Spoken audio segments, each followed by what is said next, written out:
Any of you who have ever watched us talk, whether it was here on EWS, whether it was the V Team with Michael Maxwell, or wherever, any of you that have ever heard us try and share with you about Joko, we've never fully been able to get it across, and we spend all this time talking about it, then we run out of time before we finish it.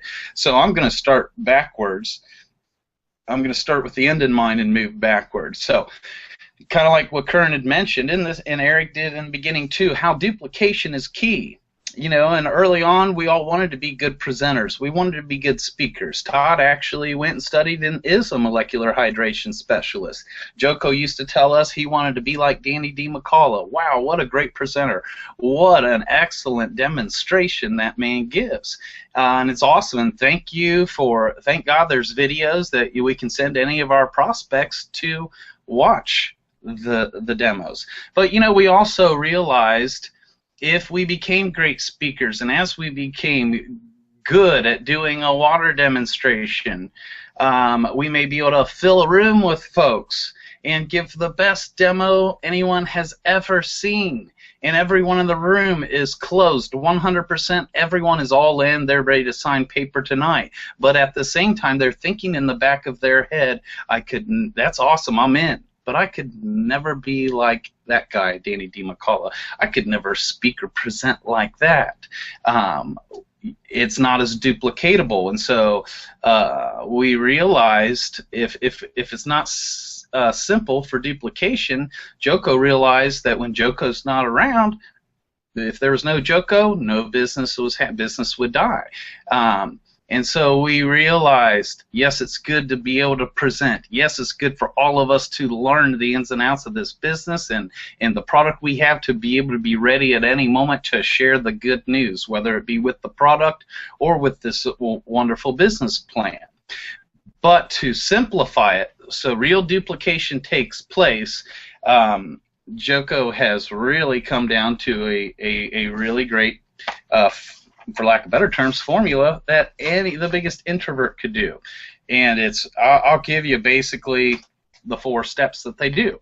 Every distributor, and first of all, they really focus on one-on-ones. Events are great. We have them as well, and they're great for unification, putting people in the room and celebrating together. But prior to those events, one-on-ones take place, kind of like Kern had mentioned. When he's hollering at a buddy or an old friend, he gets together with them one-on-one over a cocktail or over a coffee or whatever first. And then he schedules a second meeting for third-party validation that's still really intimate and a one-on-one. After folks are already enrolled, either they're already in the business or really serious about joining up with us, then and only then do we bring them to an event. And same with Joko. So all of his people have learned to duplicate this, and they talk to their prospects with one-on-ones. What do they show up to these appointments with? They do not show up with tea bags. They don't show up with drops and cups and tomatoes. They don't show up with a bag full of 10 different waters to test, and all that's great for a demo. Starting out on a one-on-one, here's what they show up with. 1 piece of paper and a pen.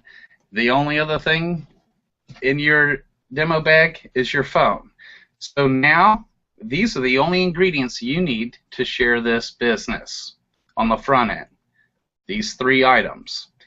And what they do first is have a conversation about life, what they're up to in life, the program they're on.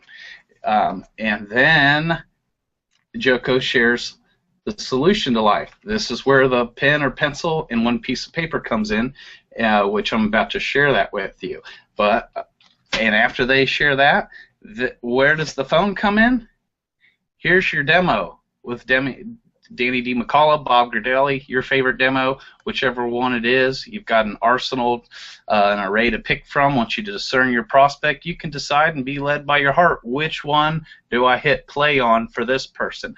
The only other thing I'm not showing you that he has is headphones. So if they're in the coffee shop, Joko will plug headphones on and have his prospect put headphones on. He hits play on a demo. But before he hits play on the demo, they show them the 8-point compensation plan first. But basically, for their duplication, they have a pen and paper and 2 videos, the 8-point system and then their favorite demo. They also splice in on their demo Dr. Hiromi Shinra for validation, third-party validation, and he's real strong to use as validation. So I'm going to now break down how and what they do, but I just wanted to give you the end that it's that simple. Those are the only ingredients, and you're not lugging bags around. And the biggest introvert now does not have to present. They can just hit their play on their cell phone. So Kern brought up a really good point, which we all know this, but it's great to always remember. And Kern said usually on his first meeting he is a listener. And this took some practice. Kern wasn't the best listener on the beginning. Just being excited, whatever. He's the type of guy that asks you a question, you can see his mind spinning. He's already thinking of the next thing he's going to say, and we had, stop. Now Kern's heart is, and he's always been authentic, but now that he's learned the art form of listening, it's even more powerful. Why listen? Because, again, we want to know where you're at, what you're up to in life. And like Todd has shared before, people will tell you. People want to. And so just hanging out, hey, man, what's been going on? What are you up to? Man, I'm still on the grind. I'm doing this, this, or this. And so, when it's finally time to talk to them, to give them a solution to life, what's also called a backup plan, we call it a plan B. We also call this Joko's solution to life because we credit Joko from sharing this with us. Greg drew this last week. I'm going to draw a quick version, even though it's a chart that Eric has keep posted up, but I'm going to hand draw it for you for more reasons than one. So any of you got pen and paper, go ahead and copy what I'm about to do here. And here it is. Now this is something, Todd's even done it on a napkin at the bar, talking to a complete stranger. But really this is so simple, and you have a conversation with folks. So everyone can just draw an L right here, and you basically ask them, what do you think the average 25-year-old makes per month? And you want your prospect to tell you. There's no right or wrong answer, but you get them to tell you what they think. The average 25-year-old, what he makes a month. And again, there's no right or wrong, but it is cool to have your prospect tell you. So let's just say on average, say it's $1,600 a month. Cool. Then you ask your prospect, after working 10 years of their life, whether they've come up, changed jobs, got a promotion, anyone that works 10 years are hoping to go up in pay. So then you ask them 10 years later, at age 35, what do they make? And some people say, well, let's say $2,500 a month. Great. Then you go on 10 more years, 45 years of your life. What do you think the average 45-year-old makes per month? Okay, they say around $4,500. Awesome. Then they work 10 more years of their life. Now they're 55 years old. And I hope my brother Joko is just looking, smiling. He's like, oh, there's Joko United States. It's Matt. Thank you, Brother Joko. So they work 10 more years. They're 55 years old. What's the average 55-year-old make a month? Let's say your prospect says, $7,000. Awesome. So here's someone that their pay has completely gone up. And Joko asked me, what's the average age of retirement in America? In Indonesia, the average age of retirement is 55 years old. He asked us, is that the same in America? And we laughed, saying, no, everyone wants to, but so many folks don't have retirement on the menu. My father's in his 60s, and he doesn't have retirement around the corner at any time soon.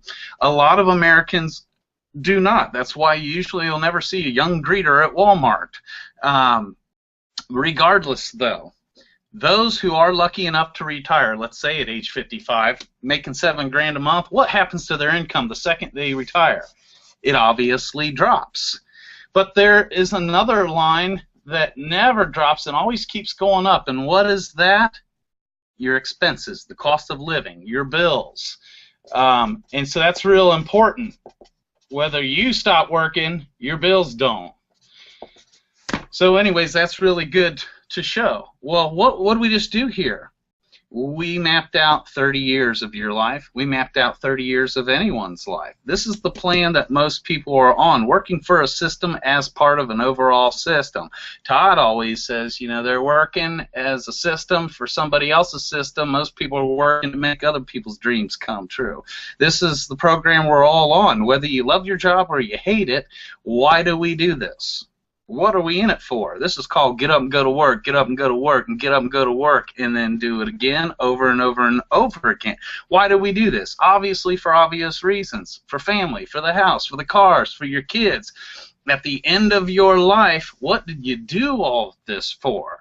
And everyone has their own answers, but usually it's for family and expenses. And to provide, most people hope at the end of all this that they do have something in savings, and God forbid have something to actually pass along to their children or to leave behind.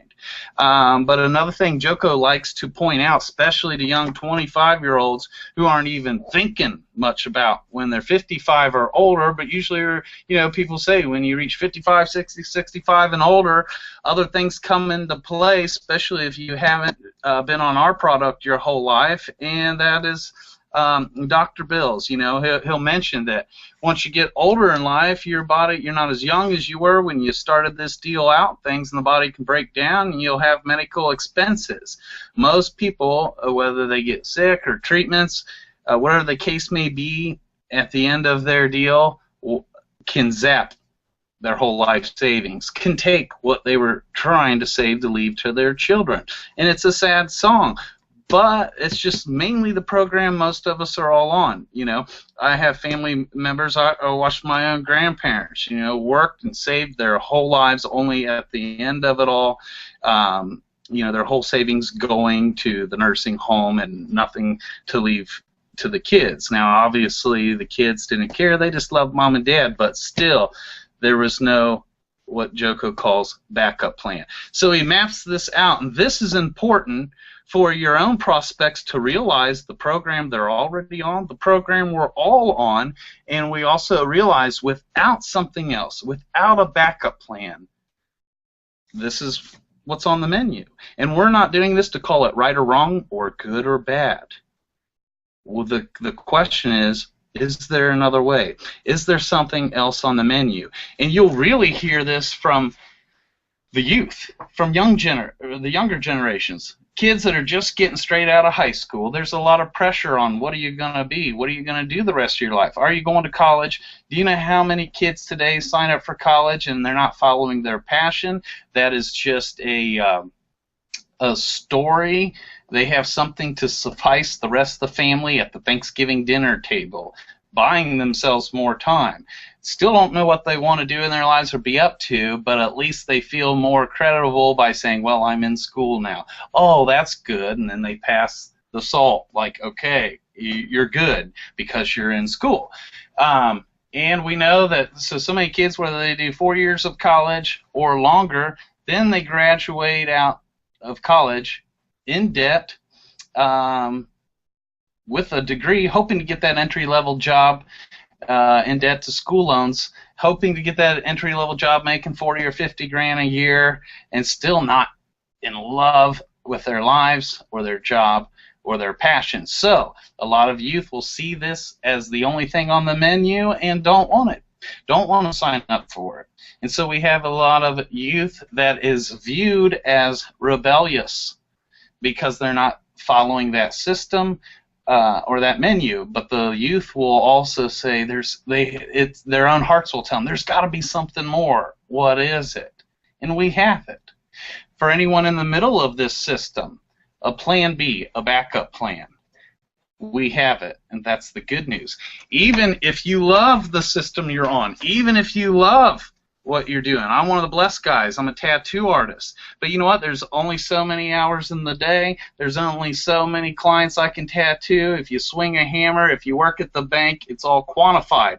But one thing we also wished we had more of was time. Who cares how much money you got if you have no time to enjoy it or spend it with your family? You know, that's why the Heart of a Magic is so awesome, because we're trying to give everyone not only more money, not only more health, but more time to actually enjoy it. And so at this point, you know, there's one more formula that Joko shares with everybody, which is the difference between hard work and smart work. And so here's you. Let's say you work 8 hours a day, and you don't take a day off. You work 30 days at the month. So that's the formula. You working 8 hours a day for 30 days a month. At the end, you get paid on 240 hours. This is you working for you, relying on you, getting paid on you, and you got 240 billable hours. Whether you make $10 an hour or 100, this is hard work. And I'm no stranger to hard work. Todd and I actually grew up on a farm. I love hard work, and healthy mind can come with that. But is there the only difference between guys that are working for a system as part of a system are men who own their own system? And the difference would be, if you owned your own system, just for easy math, let's say you can create 100 U's working 8 hours a day for 30 days. Now that man gets paid on 24,000 hours. Both of these men were given 24 hours today. Both of these men have equal opportunity. Both of these men have the same amount of time allotted for them.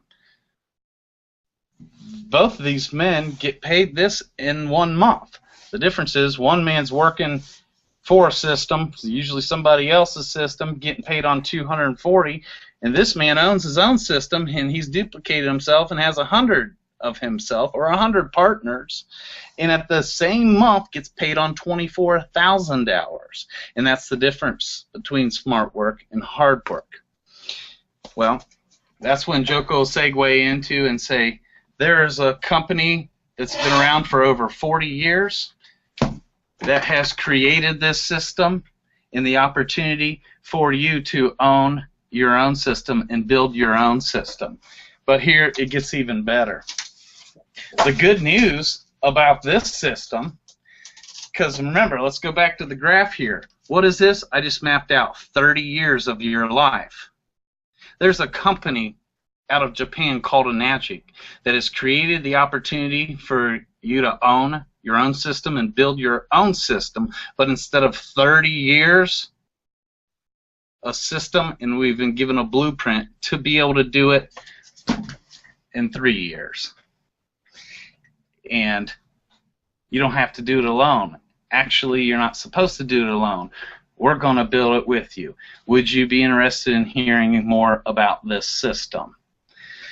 So, at that point, when most people are completely interested in hearing more about this system, that's when you don't have to present or do a demo. That's when you pull your main speaker of the night out and put the headphones on your prospect and hit play on the 8-point system. Once the prospect watches the 8-point system, then and only then do we, even for the first time, share how it gets even better. Because not only do you have the opportunity to own your own system, and together we're going to build it together over the next 1 to 3 years, but along with your own system comes these amazing things. That's when we bring in the product for the first time. And at this point, the product is an absolute mind-blowing cherry on top. We know here, even everyone that's been trying to create awareness about Kangen water, still to this day, most people, awareness needs to be created. They don't know about Kangen. They don't even really realize everything on the menu, if we're talking about water in America, is not serving them well. But only then at that point is when you can tell them what also comes along with their new life system by hitting play on the demo of your choice. And the only other thing they do is bring in Dr. Hiromi Shinra to validate this technology. And so that's, in a simple way, a few simple steps that Joko does with his whole team, and it's way easier, more duplicatable.